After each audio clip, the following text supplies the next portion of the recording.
My talk is on documentational linguistics of Arbëresh varieties. So I hope I can, yeah. Do you see the next slide? Oh yeah, yes, it's okay. Fine. So here again is a map to show the distribution of the Arbëresh villages in southern Italy. We just saw in the talk of Camilla Berta, which are especially concentrated in northern Calabria, which is shown here doubled at the left side. The Arbëresh varieties in Italy can be considered severely endangered. The number of speakers has been constantly decreasing in the last decades, and in particular, the dialects are no longer being passed on to the younger generation in many villages, maybe not in all. Since the appearance of these primarily oral varieties is imminent, the documentation is of great importance. One of the most important protagonists of the line of documentational linguistics, Himmelmann, claims that, how you see here, that language endangerment is a major reason for getting involved in language documentation. In principle, any kind of linguistic study in which primary data are presented and made accessible can be considered a contribution to documentation, even including philological undertakings from earlier times. Himmelmann in 1998, however, argues for linguistic documentation as an independent branch of linguistics. Since then, several special issues dedicated to the topic have appeared, mostly with a focus on endangered languages in Asia, Africa, and the Americas. Himmelmann mentions as integral parts of a language documentation the primary data and the metadata. The primary data should provide evidence for the languages used at the given time in a given community. Nowadays, in order to optimally fulfill the documentation purpose, the primary data should also be accessible in digital open archives. To date, this requirement has only been met for individual projects, primarily on non-European languages, as for example, the Dobis archive at the Max Planck Institute in Nijmegen. The concern for long-term storage is, however, a central point in modern documentary linguistics. Since there are no global infrastructures so far, it is still mostly national organizations that take care of data storage. Metadata are required concerning the recording's circumstances and participants. In order to be useful for other researchers, the primary data need to be accompanied by additional information, usually called annotation. In the case of audio recordings, a transcription and a translation are regarded as a minimum, plus, if possible, interlinear glossing and possibly further grammatical and ethnographic comments. Of course, background information on the linguistic community under study must be given somewhere too, as well as information on the transcription type or orthography used and on other conventions of data presentation. As far as the type of texts is concerned, a certain breadth is desirable, of course, in order to document different functional areas of language use. In practice, one has to make a choice in a concrete situation, given the skills, the age, and the ideas of native speakers involved.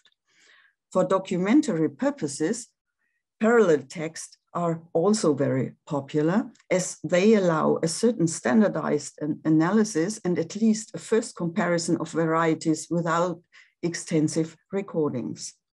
Apart from text of the Bible, such as the parable of the prodigal son, which was used especially in French surveys. Formerly, translations of Boccaccio's Decameron were collected too. But more recently, the translation of Antoine de Saint-Exupéry's Le Petit Prince became very popular. As for comparative sound recordings, Aesop's fable, The North Wind and the Sun, is often used. It is a much shorter text that allows phonetic studies, but it is, of course, of very limited use for grammatical questions. The film of the Pear Story and the Frog Story picture book are used as input for longer sound recordings. With respect to natural linguistic practices of a speech community, it is, however, evident that both translations and storytellings are of a kind of secondary importance, but often it is that what we have to do. Italo-Albanian has a long and rich tradition among the diaspora dialects, so that this variety of Albanian will certainly be available for studies by lots of future generations. Modern language discourse, however, especially of the late 20th and early 21st centuries, it is still hardly documented in publications. In particular, digital storage, as envisaged by modern documentary linguistics, is still largely lacking. However, the impression that there is few research on Italo-Albanian would be completely wrong. Particularly at the University of Cosenza, an extraordinary amount of research has been done on the language of the Arbëresh in recent decades. In the present context, however, it is less the question of linguistic and philological analysis, but rather of providing primary data in the sense of documentary linguistics. The following is therefore a rough orientation on published primary data from Arbëresh dialects, structured according to printed text, audio recordings, and digital publications. Of course, the aim here cannot be to provide a complete list, but to give an idea of what kind of data is available. We come to the printed text. Here, the publications containing traditional and modern stories from various Italo-Albanian communities should be mentioned, which have been collected in collaboration with the Istituto di Studi Albanesi at the University of Rome, as well as texts published together with grammatical descriptions of various communities. An early example of published texts from Molise is Lambert's in 1925. A large parallel text, such as Saint-Exupéry's Le Petit Prince, which was recently translated into the dialect of Portocanone by Pignoli and Breuil, can also serve as primary data documenting the mastering of a literary text in the dialect. In addition, there are numerous texts in Italian theses, as well as individual texts printed in Italo-Albanian journals or local monographs. Obviously, we are dealing with an extraordinarily great amount of text sources, which are, however, difficult to access, at least outside of the University of Cosenza. The audio recordings. The oldest known audio recording of Albanian from 1907 in the phonogram archive of the Austrian Academy of Sciences is by a speaker from a Molise Albanian village, Montecilfone. And the Berlin Loud Archive, as we heard just, keeps recordings of a prisoner of war from Ururi from 1918, including a narration of the parable of the prodigal son. Belusho in 2010 provides information on later, more extensive audio recordings. Hamp's recordings from 1952, mainly in Vacarizzo, comprise 24 CDs, which Belusho lists with their contents and metadata. Since the 1960s, extensive recordings have been made by Gangale, mostly in Calabria. They are archived and catalogized at the University of Cosenza, where a database and an edition of CDs were prepared, as is described in Belusho 2005. Some of the recordings are integrated in the website on Albanian dialects created by Robert Elsey. After Elsey's death, the Academy of Sciences in Vienna took over the maintenance of this website, which I gave the link here on the slide. Now we come to the digital texts. Some of the texts just discussed and audio sources are available in digitized form, at least on CDs, or a digitization is planned. Possibly further texts in digitized form have been produced in the meantime. Apart from a plan for an online corpus of literary Italo-Albanian texts, however, at the University of Cosenza, there seem to be no concrete projects for compiling modern narratives and everyday oral texts in an electronic corpus. However, some sound recordings are available online together with transcriptions as part of larger projects.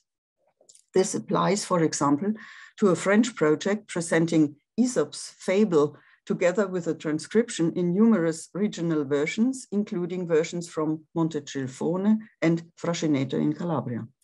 Likewise, some Italo-Albanian communities, Acustico delle Lingue dei Dialetti d'Italia project, with transcriptions and the Italian input form of the recordings from Campomarino, Chieuti, and Piana degli Albanesi at the University of Munich. However, mainly single words, and at the University of Berlin, of course. However, mainly single words and short syntax have been included. The recordings of the parable of the prodigal son are not reproduced in transcription. Apart from such sound data integrated in university undertakings, together, there are still others, which I can't mention here, together with metadata and prepared for use by other researchers, recordings can also be found on more or less informative private homepages without any guarantee of long-time storage. The present overview has shown that a large amount of Italo-Albanian primary data is available, but that it would be a big step to achieve a documentary linguistic presentation. The material is widely scattered, heterogeneously provided with additional information, and only to a very limited extent available in digital form. So in the remaining part of my talk, I will shortly present another approach of documenting Italo-Albanian, focusing on linguistic annotation, which was tried out in an article by Walter Breu and me in 2015.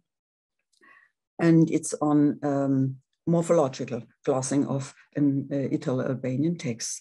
In this article, we discuss the problems with creating an adequate presentation of morphological annotations for Italo-Albanian transcriptions. In the following, our considerations will be summarized and illustrated with an example. The procedure proposed in our article 2015 was originally developed for Slavic microlanguages in non-Slavic countries for presentation on the internet within the framework of the Yuroslav 2010 project, which you find the link here. And here you see a screenshot of the homepage of the University of Constance. It is also part of the Pangloss project at the Lacetot lab in Paris, as you see here with the internet link. The glossing procedure provides for an explicit presentation of morphological segmentation, which is suitable for linguistic comparative studies. A special feature, as you see here, of the texts in question is that two language systems interact, and this must be taken into account in the glossing. The Yuroslav 2010 procedure provides for a multi-line presentation, as you see in the part here in the screen, corresponding to the levels of analysis for each sentence fragment. The presentation blocks are numbered S1 and S2, sentence 1, sentence 2 in each text, and are thus identifiable in each text. So the text I will present is the text Kadundi Yon, our village, with which I will illustrate the proposed procedure. It is an excerpt of a spontaneous description of the village in the spoken language of the younger generation of Rašineto. And I will show it here, so you see where it is.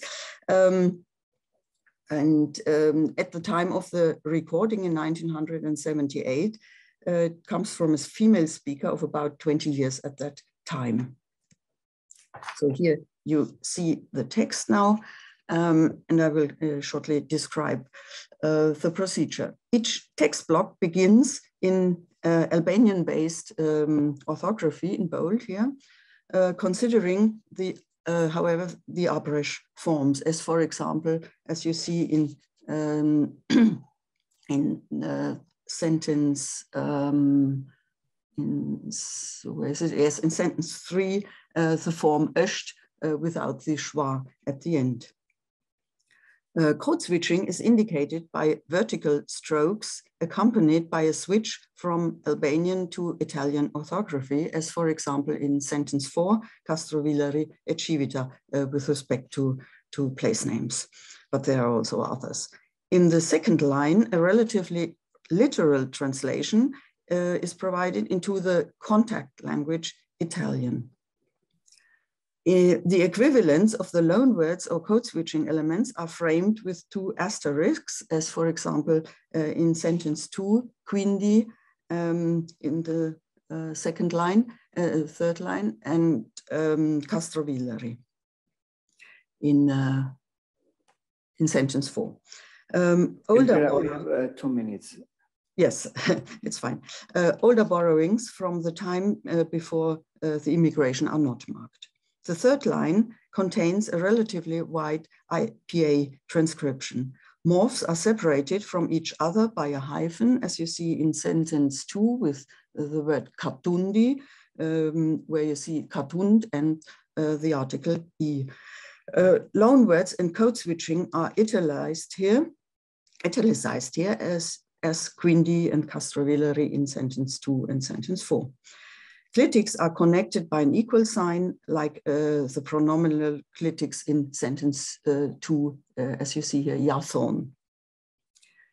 The fourth line contains the glosses. For code switching, a double line appears. For example, Castrovillari, they are not glossed. The description block ends with a free translation into English. Additions necessary for comprehension are placed in round brackets, likewise explanations, as for example in sentence 2, where dikono is explained here with the verbal lo chiamano, they call it. Sentence breaks are marked by omission points, as in the sentence 2, katundion, which is rephrased then with the dative katundit yon. The abbreviations for the grammatical glosses follow the Leipzig glossing rules, and some abbreviations necessary for Albanian had been added. The lexical meaning is always given in English. So such a text preparation can be used for various purposes for further linguistic research. Thank you.